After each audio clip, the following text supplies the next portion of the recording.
Hello case മൗനരാഗത്തിൻ്റെ പുതിയ episode റിവ്യൂയിലേക്ക് സ്വാഗതം.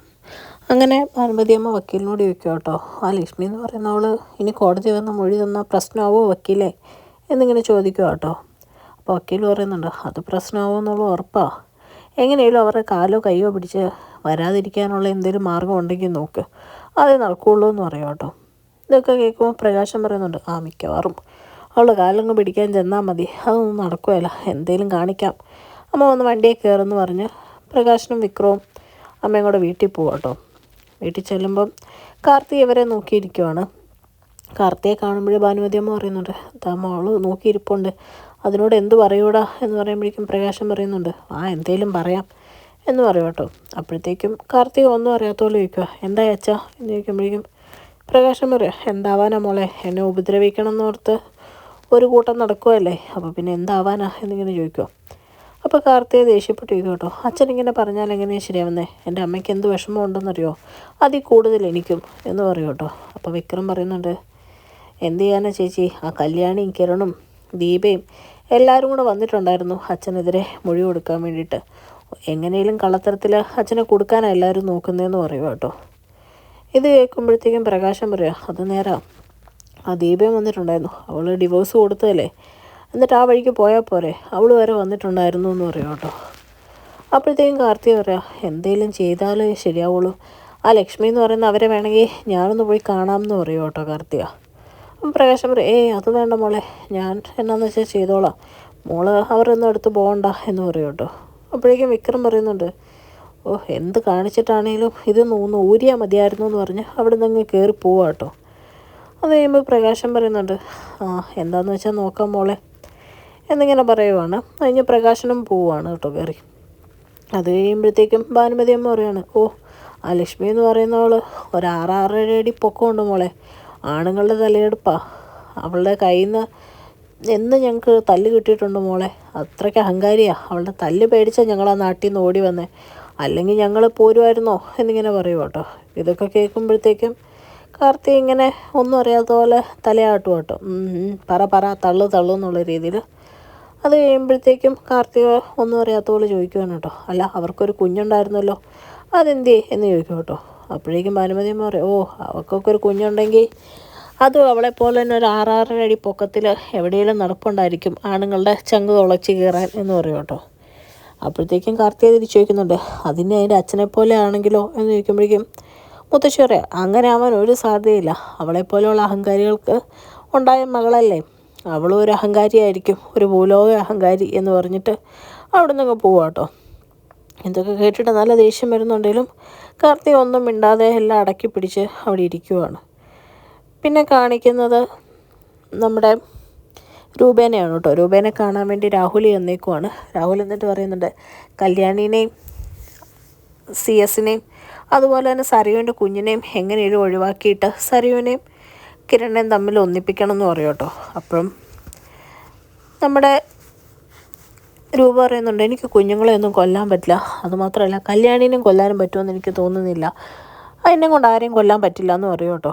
അപ്പോഴത്തേക്കും രാഹുൽ പറയാം, അപ്പം നിനക്ക് CS-നെയും കൊല്ലാൻ പറ്റില്ലേ, ഇങ്ങനെയൊന്നും അല്ലായിരുന്നല്ലോ നീ നേരത്തെ പറഞ്ഞേ, നിൻ്റെ സ്വഭാവത്തിൽ ഇപ്പം എന്താ മാറ്റം എന്ന് പറയുമ്പോഴേക്കും രൂപ പറയണം, അത് മാത്രം ഞാൻ ചെയ്തോളാം, അത് അങ്ങേരോടുള്ള ദേഷ്യം കൊണ്ടാണ്, അല്ലാതെ കല്യാണിനെ കൊല്ലാനും കുഞ്ഞിനെ ഒന്നും അറിയാത്ത കുഞ്ഞിനെ കൊല്ലാനും എന്നെ കൊണ്ട് പറ്റില്ല എന്ന് പറയും കേട്ടോ. അപ്പോഴത്തേക്കും രാഹുൽ പറയുകയാണ്, മനോഹറിനോട് തന്നെ ആ കുഞ്ഞിനെ ഒഴിവാക്കി തരണമെന്ന് ഞാൻ പറഞ്ഞിട്ടുണ്ട്, പിന്നെ കല്യാണീനെ ഒഴിവാക്കാതെ എങ്ങനെ കിരണുമായിട്ടുള്ള സരുവിൻ്റെ കല്യാണം നടക്കുമെന്നാണ് നീ ഓർക്കുന്നത് എന്ന് ചോദിക്കും കേട്ടോ. ഇത് കേൾക്കുമ്പോഴത്തേക്കും നമ്മുടെ രൂപ പറയുകയാണ്, അതല്ലേലും നടക്കുമെന്ന് എനിക്ക് തോന്നുന്നില്ല, അത്രയ്ക്ക് അവന് കല്യാണി എന്ന് വെച്ചാൽ ജീവനാ എന്ന് പറയും കേട്ടോ. അപ്പോഴേക്കും രാഹുൽ പറയുന്നുണ്ട്, അതൊക്കെ നിനക്കിപ്പോൾ തോന്നുക, അവളങ്ങ് മരിച്ചു കഴിഞ്ഞ് കുറച്ച് നാൾ കഴിയുമ്പം അവനങ്ങ് മാറിക്കോളും, അല്ലെങ്കിൽ നീ പറഞ്ഞു മാറ്റണം എന്ന് പറയും കേട്ടോ. അപ്പം തിരിച്ച് രൂപ ചോദിക്കുവാണ്, അപ്പോൾ കല്ലുമോനെ എന്ത് ചെയ്യും, ആ കുഞ്ഞിനെ സ്നേഹിച്ച് എനിക്കിപ്പോൾ അതിനെ അകന്നിരിക്കാൻ പറ്റാത്ത അവസ്ഥയിലോട്ടായി എന്ന് പറയും കേട്ടോ. ഇത് കേൾക്കുമ്പോഴേക്ക് രാഹുൽ ചോദിക്കുക, ഇതുപോലെ തന്നെ സ്നേഹം കിട്ടിയെന്ന് പറഞ്ഞ് ഇനി നാളെ നീ CS-ൻ്റെ പുറകെ ഇങ്ങനെ പോവോ എന്ന് ചോദിക്കും കേട്ടോ. പറഞ്ഞ വാക്ക് നീ മാറ്റുവാന്ന് എനിക്കിപ്പോൾ നല്ല ഭയമുണ്ട് എന്ന് പറയും കേട്ടോ രാഹുൽ. ഇത് കേൾക്കുമ്പോഴത്തേക്കും രൂപ പറയാം, ഞാൻ പറഞ്ഞ വാക്കൊന്നും മാറ്റില്ല, ചേട്ടൻ തന്ന വാക്ക് എന്തായാലും ഞാൻ പാലിച്ചിരിക്കും എന്ന് പറയുവാണ്. പിന്നെ കാണിക്കുന്ന ശാരീനെയാണ് കേട്ടോ. ശാരി ആകെ ടെൻഷൻ അടിച്ച് ഓരോ കാര്യങ്ങളിങ്ങനെ ചിന്തിച്ചുകൊണ്ടിരിക്കുകയാണ് മനോഹറിനെ പറ്റി. അങ്ങനെ ഇരിക്കുന്ന സമയത്ത് മനോഹർ താഴോട്ട് വരുവാണ് കേട്ടോ. അപ്പോൾ ശാരിയൊക്കെ മോനവിടെ പോകാമെന്ന് ചോദിക്കുമ്പോഴേക്കും അല്ല കമ്പനിയിൽ നിന്ന് മീറ്റിങ്ങിന് വേണ്ടി കുറച്ച് ആൾക്കാർ വന്നിട്ടുണ്ട് എന്ന് പറയുമ്പോഴത്തേക്കും ശാരി പറയുന്നുണ്ട് അവർക്ക് ഇങ്ങോട്ട് വന്നൂടെ മോനെ, എപ്പോഴും ആ മീറ്റിങ്ങിന് വേണ്ടി അവരിങ്ങോട്ട് വരേണ്ട കാര്യമില്ല, നമുക്ക് അമേരിക്കയ്ക്ക് പോവായിരുന്നു എന്ന് പറയും കേട്ടോ. അപ്പോഴേക്കും മനോഹർ പറയുകയാണ് അല്ല അമ്മയ്ക്ക് അവരെ ഇങ്ങോട്ട് വരുന്നതിൽ എന്തെങ്കിലും ബുദ്ധിമുട്ടുണ്ടോ, പിന്നെ വീട്ടിലോട്ട് കൊണ്ടുവരാത്ത അവർക്ക് വേണ്ട ഫുഡൊന്നും നമുക്കിവിടെ ഉണ്ടാക്കാൻ പറ്റത്തില്ലല്ലോ, അതുകൊണ്ടാണ് എന്നിങ്ങനെ പറയും കേട്ടോ. എന്നിട്ട് ഒരു കണക്കിന് യാത്ര പറഞ്ഞ് മനോഹർ അവിടുന്ന് ഇറങ്ങുവാണ്. മനോഹറിൻ്റെ ഈ പെരുമാറ്റവും ഇതൊക്കെ ഇങ്ങനെ വെച്ച് ശാരിക്ക് ആൾക്കൂടെ പിന്നെയും ഡൗട്ട് തോന്നുന്നു കേട്ടോ. അന്ന് നിഷയുടെ അമ്മ പറഞ്ഞ കാര്യങ്ങളും കല്യാണത്തിനന്ന് മനോഹറിൻ്റെ വീട്ടിലെ ആൾക്കാരെ കണ്ടതും പിന്നെ അത് കഴിഞ്ഞ് ഒരു ബന്ധുക്കാരെ കാണാത്തതും കല്യാണത്തിന് വേണ്ടിയിട്ട് കല്യാണം കഴിഞ്ഞ് ഒരിക്കൽ പോലും സരുവിനെ കൂട്ടിക്കൊണ്ട് വീട്ടിൽ പോകാത്തതും ഒക്കെ ഇങ്ങനെ ചിന്തിച്ച് ആൾക്കൂടെ ടെൻഷൻ ആവുകയാണ്. അത് കഴിഞ്ഞ് എന്തായാലും ഇവനെപ്പറ്റി ബാക്കി അന്വേഷിച്ച് കണ്ടുപിടിച്ചിട്ടേ ഉള്ളൂ എന്നും പറഞ്ഞ് ശാരി ഒരു ടാക്സിയൊക്കെ പിടിച്ച് പോവുക കേട്ടോ. അപ്പോൾ ടാക്സി ഡ്രൈവർ ചോദിക്കുന്നുണ്ട് മേഡം എങ്ങോട്ടാ പോകുന്നത്, ആരെ കാണാനാണ് പോകുന്നതെന്നൊക്കെ ഒന്ന് പറയുമായിരുന്നെങ്കിൽ എന്ന് പറയുമ്പോഴേക്കും ശാരിക്ക് നല്ല ദേഷ്യം വരുവാണ്. എന്നിട്ട് പറയാം എങ്ങടാ പോകുന്നത്, ആരെ കാണാനെന്നൊക്കെ എനിക്ക് നന്നായിട്ട് അറിയാം, തനിക്ക് വഴി അറിയാലോ, ഞാൻ വലത് ഇടത് പറയുമ്പോൾ അതനുസരിച്ച് അങ്ങ് പോയാൽ മതി എന്ന് ദേഷ്യപ്പെട്ട് പറയും കേട്ടോ. പിന്നെ കാണിക്കുന്ന മനോഹറിനെയാണ്.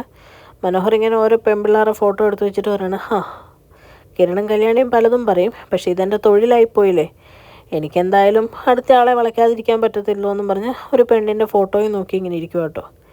അത് കഴിയുമ്പോൾ ടാക്സി ഡ്രൈവർ ചോദിക്കുന്നുണ്ട് മേഡം ദേഷ്യപ്പെടുക അല്ലെങ്കിൽ ഒരു കാര്യം ചോദിച്ചോട്ടെ, അല്ല വല്ലോ വളർത്തുന്നായെ വല്ലതും കാണാതെ പോയോ, അങ്ങനെയൊക്കെ വരുമ്പോഴാണല്ലോ ഇത്ര ആദ്യം പിടിച്ച ആൾക്കാർ നോക്കുന്നത് എന്ന് പറയുമ്പോൾ ശാരി മനസ്സിൽ ചിന്തിക്കുക ഒരു നായേനെ തന്നെയാണ്, അവൻ നായയാണോ മനുഷ്യനാണോ എന്ന് ഉറപ്പിക്കാനുള്ള എൻ്റെ ഈ യാത്ര എന്നിങ്ങനെ ചിന്തിച്ചുകൊണ്ടിരിക്കും കേട്ടോ. കഴിഞ്ഞ് രൂപ കുഞ്ഞിനെ കാണാൻ വേണ്ടിയിട്ട് വരുവാണ് കേട്ടോ സരീവിൻ്റെ. എന്നിട്ട് കുഞ്ഞിനോട് പറയുന്നുണ്ട് അമ്മൂമ്മയെ കാണാൻ വേണ്ടി മോൻ എന്താ അങ്ങ് വരാത്തെ, അവിടെ അമ്മൂമ്മ ഒറ്റയ്ക്കാ എന്നൊക്കെ ഇങ്ങനെ പറയുമ്പോഴേക്കും സരീവ് ചെറുതായിട്ട് രൂപയെ കുളിച്ച് വരുന്നു. അങ്ങനെ ഒറ്റയ്ക്കൊന്നും അല്ല, അവിടെ ഇഷ്ടം പോലെ ആൾക്കാരുണ്ട്, മോളെ ഒന്നും കാണാൻ പോലും ഇപ്പോൾ അമ്മൂമ്മയ്ക്ക് വരാൻ സമയമില്ല, പണ്ട് എന്നെ എങ്ങനെ കൊണ്ടു നടന്നതെന്നൊക്കെ പറയുമ്പോഴേക്കും രൂപ പറയുന്നുണ്ട് നിനക്ക് എപ്പോൾ വേണമെങ്കിലും അവിടെ വരാം, അതിനൊന്നും ഒരു കുഴപ്പമില്ല, നീ കഴിഞ്ഞിട്ട് എല്ലാം ഉള്ളൂ എന്നുള്ള രീതിയിൽ സരുവിനോട് പറയുക കേട്ടോ. അപ്പോഴേക്കും ശാരി പുറത്തൊക്കെ പോയിട്ട് വരുവാണ്. ശാരിയെ കാണുമ്പോഴത്തേക്കും സരി പറയണം അമ്മ ഇതെവിടെ പോയെന്ന് ചോദിക്കുമ്പോഴേക്കും മോളുടെ സമയം ഇപ്പോൾ തീരെ ശരിയല്ല എന്ന് കുറേ ജ്യോത്സ്യന്മാരെ കണ്ടപ്പോൾ പറഞ്ഞു, എനിക്ക് അതൊന്ന് നോക്കാൻ വേണ്ടി പോയതാ, എൻ്റെ മനസ്സാകെ ശരിയല്ലായിരുന്നു രൂപേ എന്നൊക്കെ ഇങ്ങനെ പറയും കേട്ടോ. അപ്പോഴേക്കും സരി ചോദിക്കുകയാണ് അമ്മ ഇതെന്തേ പറയുന്നത്, എൻ്റെ സമയം ശരിയല്ലെന്നോ, ആ പറഞ്ഞ ജ്യോത്സ്യന്മാരുടെ സമയമായിരിക്കും ശരിയല്ലാത്തത്, നല്ലൊരു ഭർത്താവിനെ കിട്ടി, ഇപ്പോൾ ഒരു കുഞ്ഞിനെ കിട്ടി, ഇതിൽ കൂടുതലിപ്പോൾ എനിക്ക് എന്താ വേണ്ടേ എന്നിങ്ങനെ ചോദിക്കും കേട്ടോ. അത് കഴിയുമ്പോഴത്തേക്കും ശാരി നമ്മുടെ സരയുവിനെ നോക്കിയിട്ട് പറയാം എൻ്റെ മോളെ എനിക്ക് നീ അല്ലാതെ വേറെ ആരുമില്ല, നിൻ്റെ കണ്ണ് നിറഞ്ഞ് കാണാൻ എനിക്ക് പറ്റത്തില്ല, അത്രേ എനിക്കുള്ളൂ എന്ന് പറഞ്ഞിട്ട് ശാരി അവിടെ നിന്ന് കയറിപ്പോവും കേട്ടോ. അത് കഴിയുമ്പോൾ സരയും രൂപയോട് പറയാം എപ്പോഴും മനുവേൻ്റെ അടുത്ത് അമേരിക്കയ്ക്ക് പോകാമെന്ന് പറഞ്ഞ് പ്രശ്നം ഉണ്ടായിക്കൊണ്ടിരിക്കുക, അച്ഛനെ ഇവിടെ ഒറ്റയ്ക്കിട്ടിട്ട് പോകാൻ പറ്റുമോ ആൻറ്റി, അതുകൊണ്ട് ഞാൻ പ്രത്യേകിച്ചൊന്നും പറഞ്ഞില്ല എന്നിങ്ങനെ സരി പറയുകയാണ്. അപ്പോഴേക്കും രൂപ പറയുന്നുണ്ട് അത് നേരാ, അസുഖം ഉണ്ടെന്നും വെച്ച് ഏട്ടനെ തന്നെ ഇട്ടിട്ട് പോകുന്നത് ശരിയല്ലല്ലോ എന്നിങ്ങനെ ചോദിക്കുവാണ്. അത് കഴിയുമ്പോഴത്തേക്കും സരി പറയുകയാണ് അത് നേരാ, പക്ഷെ എന്ത് ചെയ്യാനാ, അമ്മയും അച്ഛനും തമ്മിൽ എപ്പോഴും പ്രശ്നങ്ങളാണ്, അതുകൊണ്ട് എനിക്കറിയാൻ പാടില്ല ആൻറ്റി എന്നൊക്കെ പറഞ്ഞ് ആകെക്കൂടെ പരിഭവം പരാതിയൊക്കെ പറയുവാണ്. അതേസമയം രൂപ കയ്യിലിരിക്കുന്ന കുഞ്ഞിനെ ഇങ്ങനെ നോക്കിയിട്ട് ചിന്തിക്കുവാണ് എന്ത് ചെയ്യാനാ, ഇവൻ്റെയും കുഞ്ഞായിട്ട് ജനിച്ചുപോയി, പാവം ഒരു കുഞ്ഞ്, ഒന്നും അറിയാത്ത നിഷ്കളങ്കമായൊരു കുഞ്ഞ് എന്ന് പറഞ്ഞാൽ കുഞ്ഞിനെ നോക്കിക്കൊണ്ട് നിൽക്കുന്ന കാണിച്ചുകൊണ്ടാണ് കേട്ടോ ഇന്നത്തെ എപ്പിസോഡ് അവസാനിക്കുന്നത്. ചാനൽ ഇഷ്ടപ്പെട്ട് കഴിഞ്ഞാൽ ലൈക്ക് ചെയ്യാനും സബ്സ്ക്രൈബ് ചെയ്യാനും കമൻറ്റ് ചെയ്യാനും മറക്കരുത്. താങ്ക്